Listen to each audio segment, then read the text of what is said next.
आज का हमारा टॉपिक है Brownian motion, most example of fluctuation due to force. In this lecture, we are going to discuss about the part of statical mechanics and classical mechanics that is known as Brownian motion. हमारे जो पिछले दो lecture हुए थे उनमें हमने देखा कि सबसे पहला लेक्चर था गिब्स पैराडॉक्स के बारे में जो कि एंट्रोपी मिक्सिंग को बताता है. उसके अगला जो लेक्चर था उसमें हमने देखा था कि फ्लक्चुएशन क्या होता है. उसमें मैंने सबसे जो इजी डेफिनेशन थी वो आपको बताई कि फ्लक्चुएशन एक प्रकार का डेविएशन होता है फ्रॉम मोस्ट प्रोबेबल स्टेट. जितने भी छोटे छोटे स्मॉल पार्टिकल होते हैं वो अपनी मोस्ट प्रोबेबल स्टेट के अंदर रहना चाहते हैं, परंतु किसी न किसी इंटरनल प्रोसेस के कारण, लाइक उनके कोलिजन के कारण, उनकी टक्कर के कारण, और जो टेम्परेचर रिजर्वर होता है उसके टेम्परेचर एक्सचेंज के कारण या एनर्जी एक्सचेंज के कारण उनके अंदर कुछ न कुछ डेविएशन पाया जाता है. उसको हम फ्लक्चुएशन के अकॉर्डिंग डिफाइन करते हैं. तो उसका जो एक मोस्ट एग्जाम्पल था वो था ब्राउनियन मोशन, जिसको हम इस वीडियो के अंदर डिस्कस करेंगे. उसकी डेफिनेशन आपको बताएंगे और जो मोस्ट ऑफ एग्जामिनेशन एमएससी के अंदर पूछा जाता है उसको हम अभी ड्राइव करेंगे. तो वीडियो को अंत तक देखें. यदि आपने वो पीछे के दो लेक्चर नहीं देखे तो उनको जरूर देखें, क्योंकि वो इसका बेस क्रिएट करते हैं. यदि आपके वो समझ में नहीं आएंगे तो ये थोड़ा समझने में दिक्कत हो सकती है. तो चलिए शुरुआत करते हैं कि जो ब्राउनियन मोशन है, this is the example of motion under fluctuation force. जो फ्लक्चुएशन फोर्स होता है वो हमने देखा था कि सबसे पहले क्या होगा कि एक मैकेनिकल प्रेशर पी क्रिएट होगा और पर एरिया जो प्रेशर लगता है उसको हम क्या बोल देते हैं, एफ बोलते हैं. ये जो प्रेशर था ये फ्लक्चुएशन के कारण क्रिएट हुआ, इस कारण जो फोर्स होगा इसको हम क्या बोल देते हैं, फ्लक्चुएशन फोर्स बोल देते हैं. तो इसके अंडर जो मोशन होती है उसको हम बोलते हैं एक मोशन अंडर फ्लक्चुएशन फोर्स. और इसका जो एक मोस्ट ऑफ एग्जामिनेशन के अंदर पूछे जाने वाला एग्जांपल है वो है ब्राउनियन मोशन. इस ब्राउनियन मोशन के अंदर हमको जो पार्टिकल है उनकी मोशन के लिए जो उनका डिस्प्लेसमेंट होता है उसके लिए फॉर्मूला ड्राइव करना पड़ता है. और एग्जाम के अंदर ये फॉर्मूला पूछा जाता है कि prove that X square is equal to 2kt upon M beta into T. तो हमें यहाँ पर मैं आपको बता दूं कि जो ये जो k है इसको आप बोल्ट्जमान कांस्टेंट बोलते हैं, जिसकी वैल्यू 1.38 दी जाती है. ये जो कैपिटल टी ये टेम्परेचर को बता रहा है, स्मॉल टी टाइम को बता रहा है, एम पार्टिकल के मास को बताता है, और बीटा को हमने यहाँ पर आगे डिफाइन कर रखा है जो कि जैसे कांस्टेंट टर्म है उसी को kt अपॉन एम को यहाँ पर डिफाइन करता है. ये हम डेरिवेशन के अंदर देखेंगे. तो सबसे पहले मैं आपको Brownian motion example of motion under fluctuation force की डेफिनेशन बता देता हूँ. तो देखिए क्या होता है. एज वी नो दैट, हम जानते हैं, जिस प्रकार हम जानते हैं कि Brownian motion is a zig zag motion, कि जो ब्राउनियन मोशन है वो पार्टिकल की जिग जैग मोशन होती है. और randomly motion that is occurs, जो कि पाई जाती है ड्यू टू फ्लक्चुएशन, फ्लक्चुएशन के कारण पाई जाती है इन मैकेनिकल प्रेशर के कारण दैट कंस्ट्रक्ट फ्लक्चुएशन फोर्स, जो कि निर्मित करती है फ्लक्चुएशन फोर्स को. ये जो कहने का मतलब क्या है कि जो ब्राउनियन मोशन है ये एक फ्लक्चुएशन फोर्स का एग्जांपल है जो कि फ्लक्चुएशन के कारण उत्पन्न होती है. फ्लक्चुएशन हम जानते हैं डेविएशन होता है. अंडर दिस फ्लक्चुएशन फोर्स, इस फ्लक्चुएशन फोर्स के under this type of zigzag motion invented, ये जो मोशन पाई जाती है इसको हम ब्राउनियन मोशन बोलते हैं. To derive the specific expression for the Brownian motion, इसका जो फॉर्मूला होगा, ये जो मैथमेटिकल डेरिवेशन उनको एक्सपर्जन बोलते हैं. To derive the specific expression for Brownian motion, इसके एक्सपर्जन को प्रूफ करने के लिए लेट अस एज्यूम दैट, मान लीजिए कि particle experience two type of forces. एक पार्टिकल है उसके ऊपर दो प्रकार के फोर्सेज लग रहे हैं. That are written as following, जो कि निम्न प्रकार हैं. पहला उसका है विस्कस फोर्स, जिसको हम FV लिखेंगे, जो दिया जाता है, आपने 11th क्लास में पढ़ा होगा. FV इज इक्वल टू -6 पाई नीटा RV, जहां पर V डिनोट करता है वेलोसिटी कंपोनेंट को, N नीटा बता रहा है विस्कोसिटी कांस्टेंट को, और जो R है वो बता रहा है रेडियस ऑफ पार्टिकल को. इसके अंदर यदि मैं इसको क्लासिकल मैकेनिक्स के अंदर लिखना चाहूं तो आप जो V होगा इसको किस प्रकार से लिख सकते हैं, V इज इक्वल टू आप लिख देंगे dx अपॉन dt, या इसको आप लिख सकते हैं x डॉट. तो मैंने इसको यहाँ पर x डॉट लिखकर रिप्रेजेंट किया है. तो आपका जो पहला फोर्स है वो क्या बन गया, viscous force FV is equal to -6 पाई नीटा RX डॉट. इसको मैंने दे दी इक्वेशन नंबर सेकेंड. चूंकि ये जो ब्राउनियन मोशन है ये क्रिएट किस कारण हुई है, ये फ्लक्चुएशन के कारण हुई है, तो इसके ऊपर एक फोर्स और लगेगा जिसको अपन क्या बोलेंगे, फ्लक्चुएशन फोर्स बोलेंगे.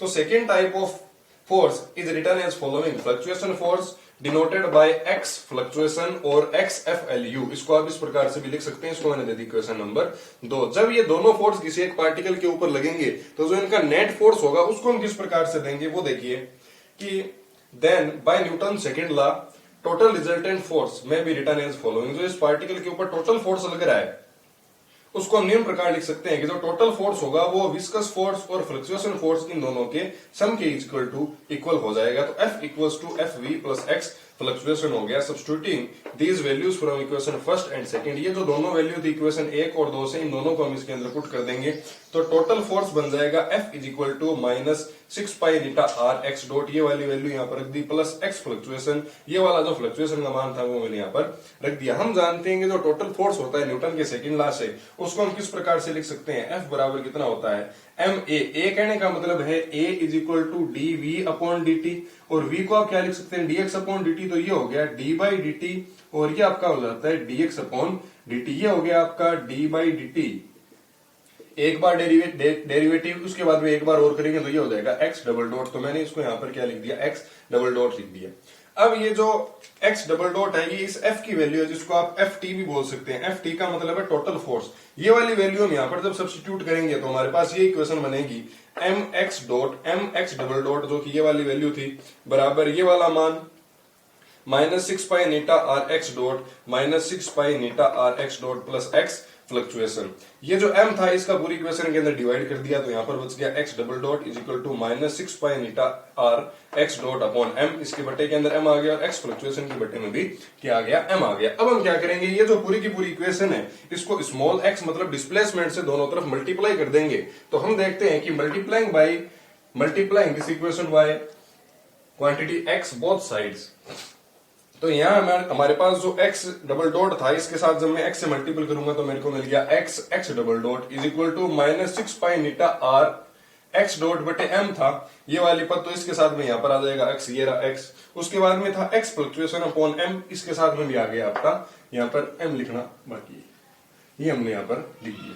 If in special case if x into x fluctuation is equal to 0 because they are correlated, then in this case x double dash ये वाला x double dot is equal to minus 6 pi neta r x dash upon m because this value this quantity is equal to 0. This is denoted by equation number 4. Let's assume that मान लीजिए कि d upon dt x square, इसकी अगर मैं value निकालूं तो वो कितनी आ जाएगी, एक बार डेरिवेटिव करने पर इसका 2 आ गया आएगा 2x dx अपॉन dt, इसको हम क्या लिख सकते हैं x डॉट लिखेंगे तो ये हो गया 2x डॉट। तो मेरे को इन दो चीजों की वैल्यू निकालनी है, एक तो x डबल डॉट की और एक निकालनी है x डॉट की। तो मैं क्या करूंगा, x स्क्वायर का डेरिवेटिव करूंगा d बाई डी टी के सापेक्ष, तो मेरे को मिल गया 2x dx अपॉन dt, तो 2x इसको मैं लिख दिया x डॉट। तो यहां से अगर मैं इसकी वैल्यू निकालना चाहूं तो यहाँ तो रह जाएगा x dot is equal to, ये 2 इसके नीचे गया तो ये मिल गया मेरे को 1/2 dx स्क्वायर अपॉन dt। एक वैल्यू मेरे पास इसकी आ गई, अब मेरे को इसकी वैल्यू और निकालनी है। मैं इसमें देख रहा हूं कि जो x है उसका 2 बार अवकलन हुआ है, तो मैं इसी क्वांटिटी का एक बार और अवकलन करूंगा, तो d square upon dt x square, इसका जब मैंने अवकलन किया तो मेरे को ये क्वांटिटी मिली 2x dot square plus x double dot. यहां से मैंने इसकी वैल्यू निकाल ली है। ये दोनों वैल्यूज जब हम इक्वेशन नंबर 4 के अंदर रखेंगे तो हमें ये रिजल्ट मिलेगा कि by equation 4 and 5 we obtain as following कि 1/2 d स्क्वायर dt,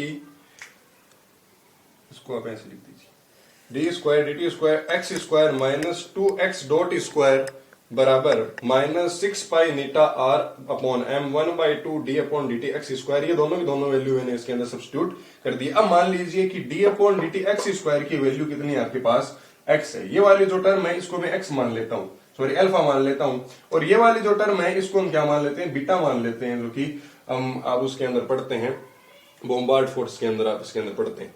ये वाली वैल्यू जब आप यहाँ पे रखेंगे तो 1/2 एक हमने इसको माना था, एक बार अवकलन को माना है, एक कोटि के, तो ये रह जाएगा d बाई डी टी, और यहाँ पर आ गया आपका अल्फा। इस वाली पूरी की पूरी टर्म को हमने मान लिया kt बटे m, तो यहाँ पर आ गया kt बटे m बराबर बीटा, इस वाली टर्म को हमने बीटा लिखा है, ये वाली अल्फा बटे के अंदर 2। जब हम इस टर्म को इधर लेके आएंगे तो 1/2 डी अल्फा, यहाँ पर ये अल्फा लिखा हुआ है, D alpha upon D T minus का 2 अल्फा माइनस अल्फा बीटा बटे 2 इज इक्वल टू 0। जब हम इस इक्वेशन को फर्दर आगे सॉल्व करते हैं तो इसका जो सॉल्यूशन है वो हमें अल्फा के टर्म के अंदर मिलेगा, और वो सॉल्यूशन कितना मिलता है हमको, alpha is equal to 2kt upon m beta. ये आपकी अवकलन की प्रोसेस होती है जो हमने यहाँ पर स्किप करके सीधा इसका रिजल्ट लिखा है। Then the solution of this equation may be written as following: alpha is equal to 2kt upon m beta. Here beta represent, beta is show that kt upon m. इसके बाद में हम ये देखते हैं कि एंड इन अदर हैंड अगर हम दूसरी साइड में देखें तो we know that alpha is equal to D upon D T X square हमने किसको माना था, ये वाली जो क्वांटिटी थी इसको हमने क्या माना था, अल्फा माना था। और एक अल्फा का रिजल्ट हमारे पास क्या है, ये है। तो ये दोनों आपस के अंदर बराबर होने चाहिए क्योंकि दोनों अल्फा की वैल्यू है। तो अल्फा बराबर D upon D T X square, एक तो इसके बराबर और दूसरा किसके बराबर है, 2kt अपॉन एम बीटा के।